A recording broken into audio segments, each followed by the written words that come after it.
বিসমিল্লাহির রহমানির রহিম। সুপ্রিয় দশম শ্রেণীর শিক্ষার্থীবৃন্দ, তোমাদের আজকের এই ফিনান্স ও ব্যাংকিং ভিডিও ক্লাসে সকলকে অনেক অনেক প্রীতি ও শুভেচ্ছা জানাচ্ছি। আমি মোহাম্মদ মুফাজ্জল হোসেন, সহকারী শিক্ষক, সৃষ্টি central school and college, Rajshahi. প্রাণপ্রিয় শিক্ষার্থীবৃন্দ, আশা করছি তোমরা সকলেই সৃষ্টিকর্তার অশেষ মেহেরবানিতে ভালো রয়েছো। আলহামদুলিল্লাহ, তোমরা যেখানেই থাকো ভালো থাকো এই প্রত্যাশাই করছি। প্রিয় শিক্ষার্থীবৃন্দ, তোমরা অবশ্যই এখন পড়ালেখা নিয়ে অনেক ব্যস্ত সময় পার করছো। সামনে পরীক্ষা। অবশ্যই যাদের পড়ালেখায় এখনও গ্যাপ রয়েছে, অর্থাৎ সিলেবাসের পড়াগুলো যারা এখনও কাভার করতে পারোনি, পড়ে শেষ করতে পারোনি, তারা অবশ্যই পড়ার গতিটা বাড়িয়ে দাও। আর যদি পড়তে যেয়ে কোনো সমস্যার তোমরা সম্মুখীন হও, তাহলে অবশ্যই আমাদের সঙ্গে যোগাযোগ করবে। আমরা তোমাদের সমস্যার সমাধান দেওয়ার চেষ্টা করব। প্রিয় শিক্ষার্থীবৃন্দ, দেখো, গত ক্লাসে তোমাদেরকে আমি ব্যাংকে আমরা বিভিন্ন ধরনের যে হিসাব খুলে থাকি সেই হিসাবগুলোর বিস্তারিত বিবরণ দিয়েছিলাম। কোন হিসাব কাদের জন্য উপযোগী, কিভাবে হিসাব খুলতে হয়, কোন হিসাব খুললে কি ধরনের সুযোগ সুবিধা পাওয়া যায় ইত্যাদি বিষয়ে।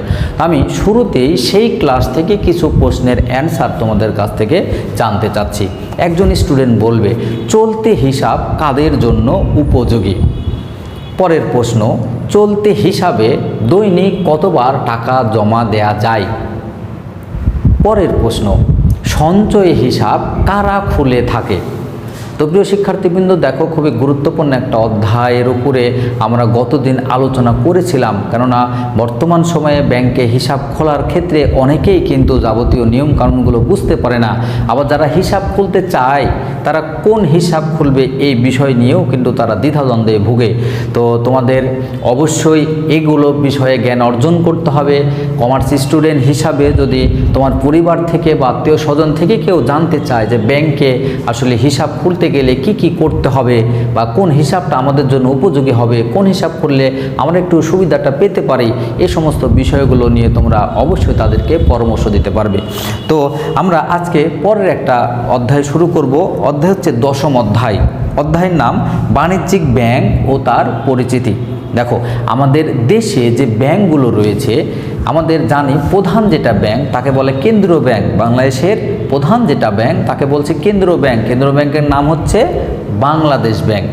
এই কেন্দ্রীয় ব্যাংক বাদ দিয়ে অন্যান্য যে ব্যাংকগুলো রয়েছে তাদেরকেই কিন্তু বাণিজ্যিক ব্যাংক বলা হয়। তাহলে এদের নাম বাণিজ্যিক ব্যাংক কেন হলো? আসলে দেখো, বাণিজ্য ব্যবসা দুইটা শব্দই কিন্তু প্রায় একই, যদিও কমার্সের যারা স্টুডেন্ট রয়েছে দুইটা সাবজেক্টের মধ্যে পার্থক্য অবশ্যই রয়েছে। তো বাণিজ্যিক ব্যাংক, যে ব্যাংক মুনাফা লাভের উদ্দেশ্যে পরিচালিত হয় তাকেই কিন্তু বাণিজ্যিক ব্যাংক বলে। অর্থাৎ লাভ করব, কাজ করছে, সেবা দিচ্ছে, কেন তাদের মূল উদ্দেশ্য হচ্ছে লাভ করব, মুনাফা অর্জন করব।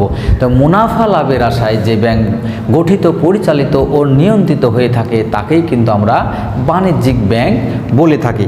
তো অনেক সহজ এই ব্যাংকিং বিষয়ের পড়াগুলো তোমাদের রয়েছে, যেখানে খ বিভাগে প্রশ্নগুলো থাকে। তো অবশ্যই এই খ বিভাগ থেকে তোমরা 4টা প্রশ্নের অ্যান্সার দেওয়ার চেষ্টা করবে। এই বিষয়গুলো একটু যদি বইটা কয়েকবার রিডিং পড়ো, তারপরেও কিন্তু এই ব্যাংক সংক্রান্ত বিষয়গুলো তোমাদের আয়ত্ত হয়ে যাবার কথা। যেমন দেখো, বললাম বাণিজ্যিক ব্যাংক কাকে বলে? মুনাফা অর্জনের উদ্দেশ্যে যে ব্যাংক কাজ করে তাকেই বাণিজ্যিক ব্যাংক বলে। আমাদের দেশে অনেকগুলো ব্যাংক রয়েছে। তুমি যে এলাকায় বসবাস করো, দেখো, আমাদের কেন্দ্রীয় ব্যাংক ছাড়া অনেক ধরনের ব্যাংক দেখতে পাবে। উদাহরণস্বরূপ ঢাকা ব্যাংক দেখতে পাবে, ব্র্যাক ব্যাংক দেখতে পারবে, ন্যাশনাল ব্যাংক দেখতে পারবে, আইএফআইসি ব্যাংক দেখতে পারবে, ডাচ বাংলা ব্যাংক দেখতে পারবে, মার্কেটাইল ব্যাংক দেখতে পারবে, ইস্টার্ন ব্যাংক দেখতে পারবে। তো এই যে যাবতীয় যে নামগুলো করা হচ্ছে, এগুলো প্রত্যেককেই কিন্তু বাণিজ্যিক ব্যাংক বলা হয়। এখানে আরও একটি নৈর্ব্যক্তিক প্রশ্ন, আমাদের দেশের কোন ব্যাংকে প্রধান বাণিজ্যিক ব্যাংক বলা হয়? তো এটা খেয়াল রাখবে, সোনালী ব্যাংকে প্রধান বাণিজ্যিক ব্যাংক বলা হয়। আমাদের দেশে কিছু সরকারিও ব্যাংক রয়েছে, বেসরকারিও ব্যাংক রয়েছে।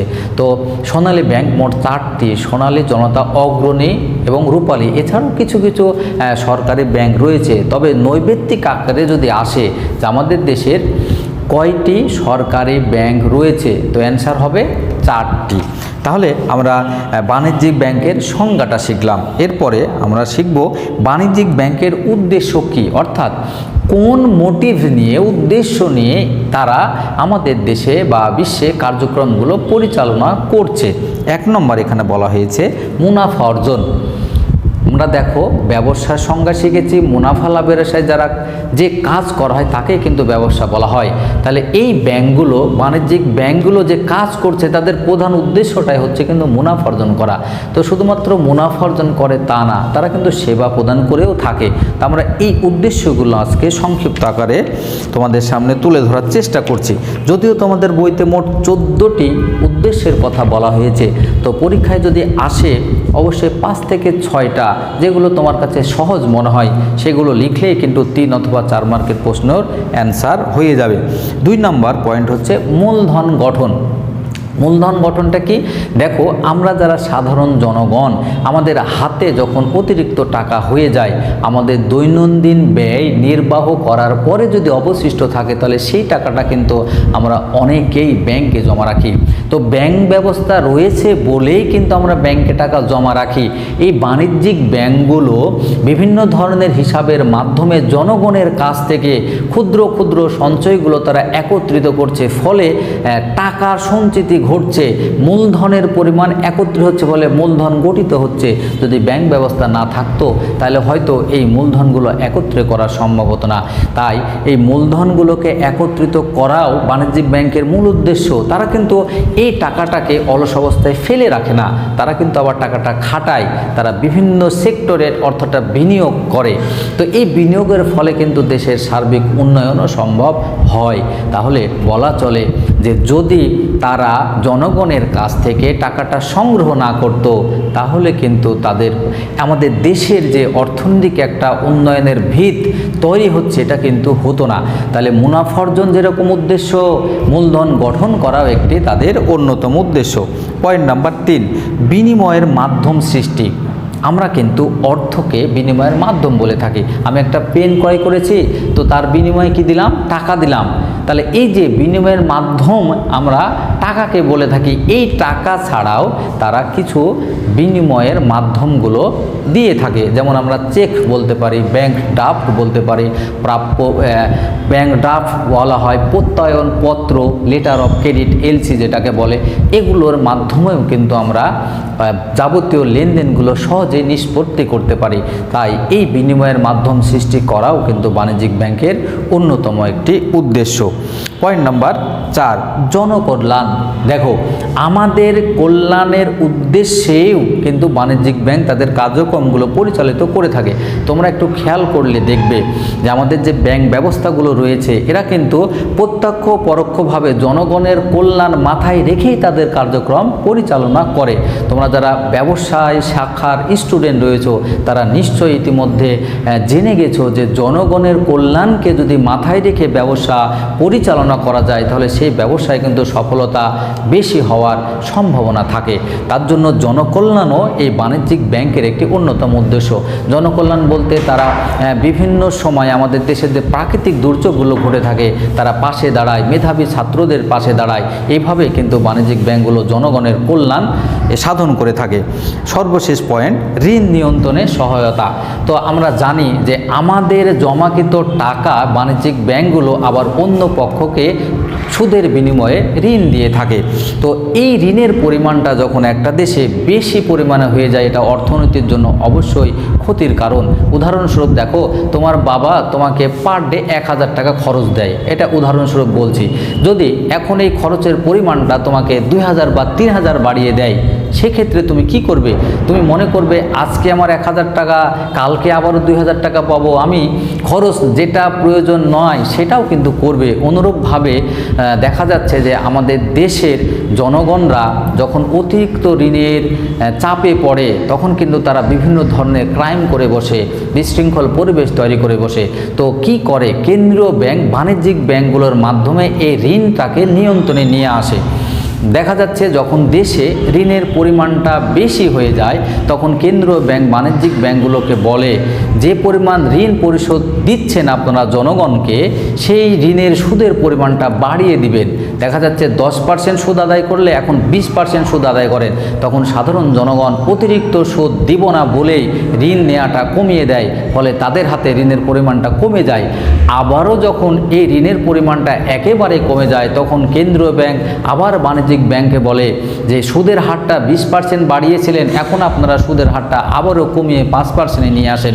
তখন অনেক জনগণ চিন্তা করে এত অল্প সুদে আমি টাকাটা নিয়ে বিভিন্ন ধরনের উন্নয়নমূলক কাজে লাগাতেই পারি, ফলে দেশে আবারও ঋণের পরিমাণ বেড়ে যায়। এইভাবে অর্থনীতিকে সমুন্নত রাখতে কেন্দ্রীয় ব্যাংক বাণিজ্যিক ব্যাংকের সহায়তায় কিন্তু ঋণটাকে নিয়ন্ত্রণ করে রাখে। তো প্রিয় শিক্ষার্থীবৃন্দ, দেখো বাণিজ্যিক ব্যাংকের অনেকগুলো উদ্দেশ্য রয়েছে। মোট এখানে তোমাদের বইতে 14টি উদ্দেশ্য রয়েছে। তোমরা 5টা থেকে 6টা উদ্দেশ্য লিখলেই কিন্তু একটা মানসম্মত প্রশ্নের অ্যান্সার করতে পারবে। অন্যান্য উদ্দেশ্যগুলোর মধ্যে দেখো নিরাপত্তা থেকে শুরু করে কর্মসংস্থান সৃষ্টি থেকে শুরু করে বৈষম্য হ্রাসকরণ থেকে শুরু করে এই সমস্ত বিষয়গুলো রয়েছে। এগুলো আসলেই সহজ। সামনে তোমাদের যেহেতু পরীক্ষা রয়েছে, আশা করব তোমরা মূল বইটা ভালোভাবে পড়বে। পড়তে যেয়ে যদি তোমাদের কোনো অসুবিধা বা সমস্যার সম্মুখীন হও, তাহলে আমার সঙ্গে যোগাযোগ করলে ইনশাআল্লাহ আমি তোমাদের সমস্যার সমাধান দেওয়ার চেষ্টা করব।